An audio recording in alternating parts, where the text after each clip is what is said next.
अस्सलाम वालेकुम दोस्तों, मैं हूं मोहम्मद जलाल और आप देख रहे हैं टेक्निकल एमजे टीवी।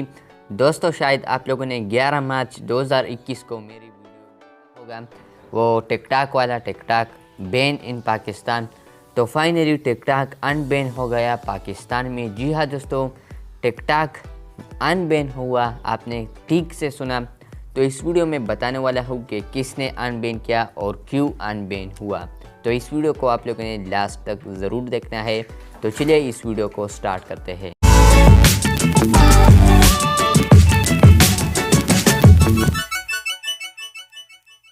तो 11 मार्च 2021 को पेशावर हाई कोर्ट ने टिकटॉक को बैन किया था।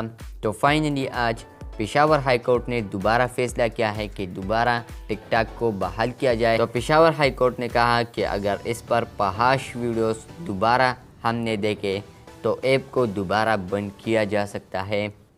तो बस ये अपडेट्स थे। पेशावर हाई कोर्ट ने दोबारा इसको अनबैन करने का हुक्म दिया। तो अब कुछ देर बाद PTI वाले भी इसको अनबैन करेंगे, अनब्लॉक करेंगे। तो ये था आज का वीडियो को अगर आपने अभी तक लाइक नहीं किया है तो वीडियो को लाइक कर दे। चैनल को सब्सक्राइब नहीं किया है तो यार चैनल को सब्सक्राइब कर दे। मिलते हैं जल्द नए वीडियो के साथ, तब तक के लिए बाय, अल्लाह हाफिज़।